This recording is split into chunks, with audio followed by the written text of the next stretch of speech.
Kami dari kelompok 1 di sini akan melakukan eksperimen korosi pada paku. Sebelum itu, perkenalkan, nama saya Raja Bestari Karja. Saya Dejurika, saya Risa Nurasana. Saya Natania Akira. Saya Ananda Bintang Wiyandra. Saya Fauzan Juliansa. Selamat menyaksikan. Tujuan dari proyek ini adalah menganalisa faktor yang dapat mempercepat terjadinya korosi pada paku besi.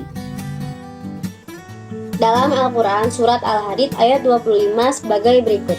Bismillahirrahmanirrahim. Laqad arsalna rusulana bil bayyinati wa anzalna ma'ahumul kitab wal mizana liyaquman nasu bil qist wa anzalna hadida fihi ba'sun syadidu wa manafi'u lin-nasi wa liya'lamallahu man yansuruhu wa rusulahu bil ghaib. Innallaha qawiyyun aziz. Artinya, sesungguhnya kami telah mengutus rasul-rasul kami dengan membawa bukti-bukti yang nyata dan telah kami turunkan bersama mereka Alkitab dan neraka keadilan supaya manusia dapat melaksanakan keadilan.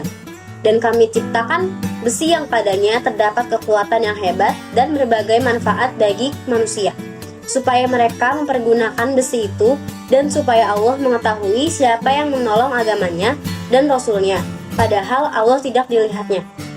Sesungguhnya Allah Maha Kuat lagi Maha Perkasa.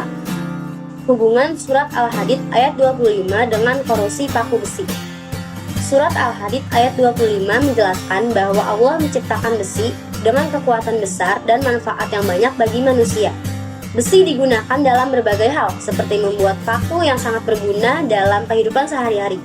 Namun, besi juga rentan mengalami korosi, yaitu proses perkaratan akibat reaksi dengan udara dan air yang dapat mengurangi kekuatannya. Oleh karena itu, manusia perlu menjaga besi agar tetap bermanfaat dengan cara mencegah korosi. Misalnya, melalui pelapisan. Dengan mempelajari proses korosi dalam ilmu kimia, kita bisa lebih memahami ciptaan Allah dan menjaga nikmat yang telah diberikan agar tetap bermanfaat bagi kehidupan. Selanjutnya adalah hipotesis, yaitu korosi adalah kerusakan atau degradasi logam, seperti perkaratan besi akibat reaksi redoks, yaitu reduksi oksidasi antara logam dengan zat di lingkungannya, menghasilkan senyawa yang tidak dikehendaki. Proses korosi merupakan proses elektrokimia yang dapat digambarkan sebagai sel galvani yang mengalami hubungan pendek, di mana daerah permukaan logam bertindak sebagai anoda, yaitu mengalami oksidasi. Misalnya Fe menjadi Fe2+ plus 2 elektron, dan daerah lain sebagai katoda, yaitu mengalami reduksi, misalnya O2 tereduksi.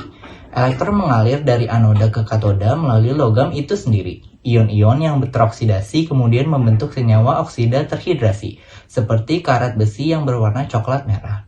Selanjutnya, faktor-faktor utama yang mempercepat korosi, yaitu yang pertama oksigen atau O2 berperan dalam reaksi reduksi di katoda. Yang kedua, air dan kelembapan udara, yaitu air diperlukan dalam proses korosi dan udara yang lembab mempercepatnya.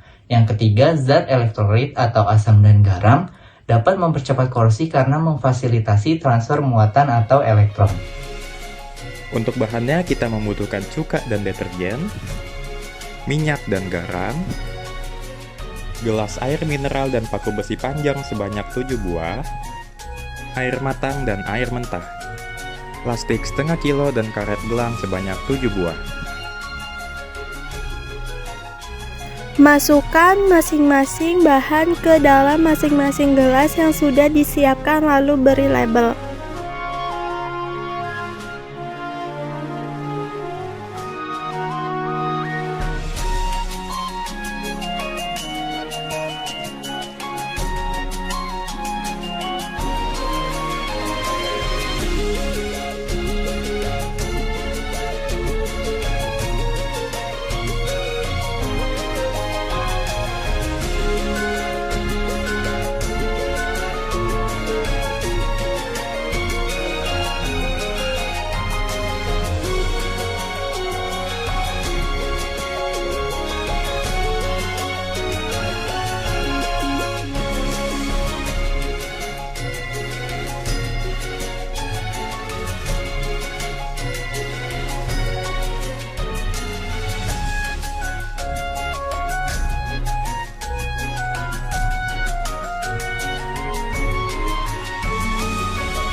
Sisakan 1 gelas tanpa diisi apapun. Masukkan paku besi ke dalam masing-masing gelas.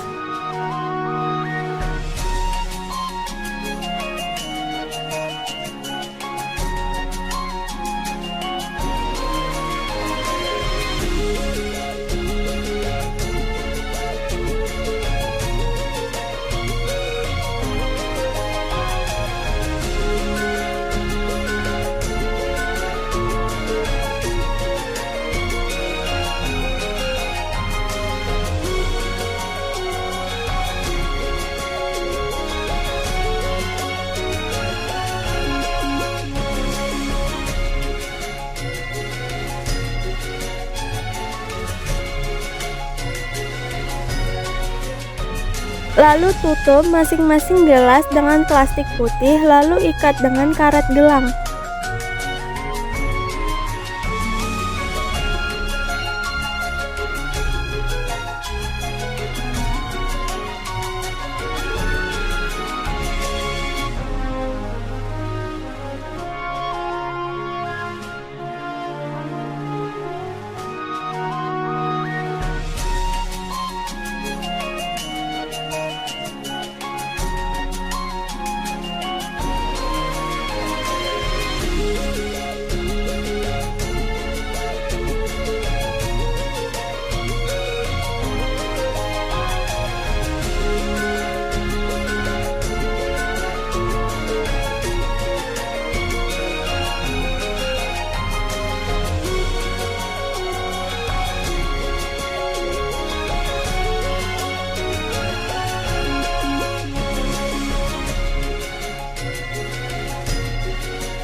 Simpan selama 3 hari.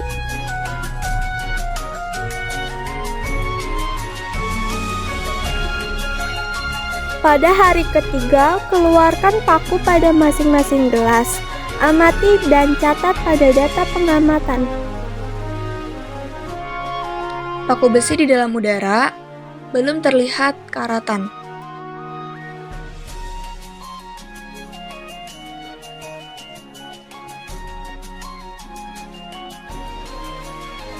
Pada air mentah, mulai muncul karat pada bagian batang paku besi.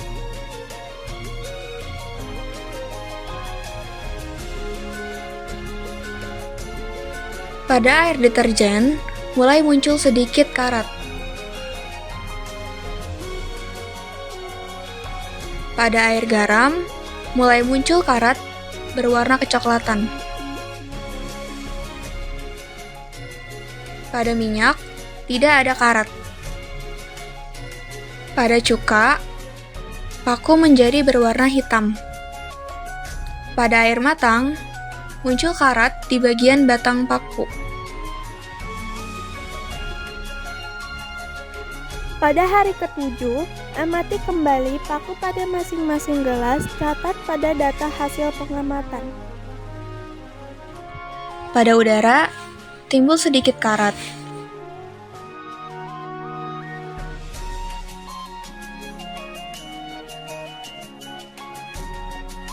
Pada air mentah, karat semakin banyak dan paku berwarna merah kecoklatan. Pada air deterjen, timbul karat tapi tidak banyak. Pada air garam, seluruh permukaan paku sudah tertutup karat hingga berwarna merah kecoklatan. Pada minyak, tetap bersih, tidak ada perubahan.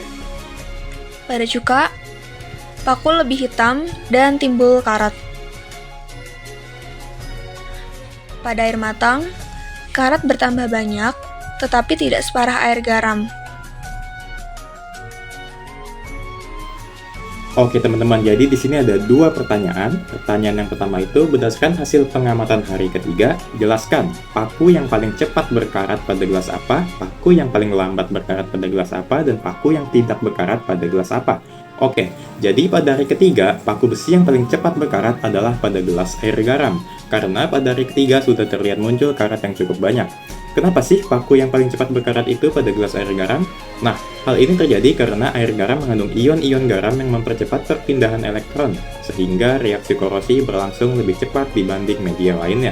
Oke, selanjutnya paku besi yang paling lambat berkarat adalah pada gelas air deterjen, karena pada hari ketiga belum tampak perubahan berarti. Hal ini terjadi karena deterjen membentuk lapisan yang menghambat kontak antara besi, air, dan oksigen, sehingga proses karat berjalan sangat lambat.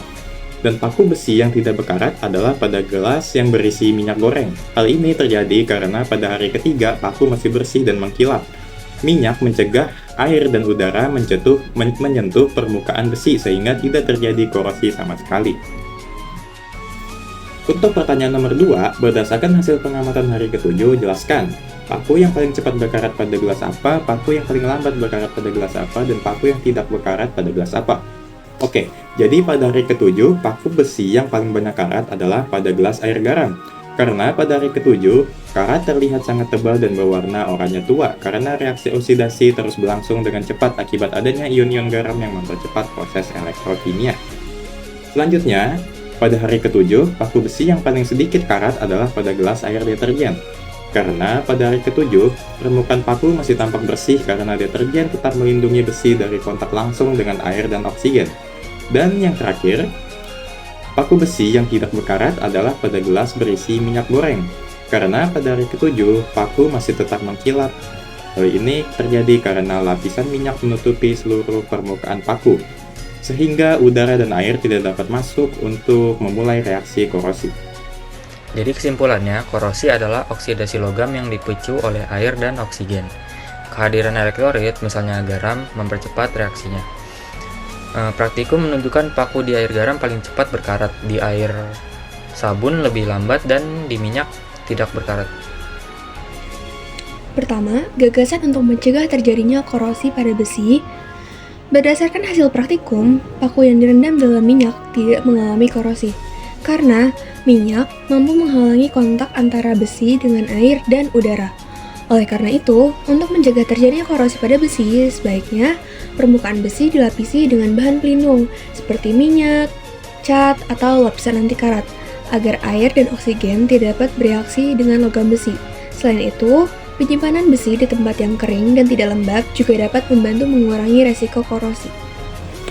Kedua, gagasan untuk mengatasi korosi pada besi yaitu, apabila korosi sudah terjadi, langkah yang dapat dilakukan adalah membersihkan karat dari permukaan besi menggunakan amplas, sikat kawat, atau larutan penghilang karat. Setelah dibersihkan, besi perlu dilapisi kembali dengan cat, minyak, atau pelapis anti karat untuk mencegah karat muncul lagi.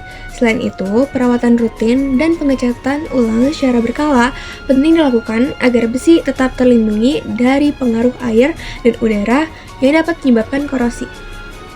Sekian eksperimen dari kelompok kami, kurang lebihnya mohon maaf. Wassalamualaikum warahmatullahi wabarakatuh.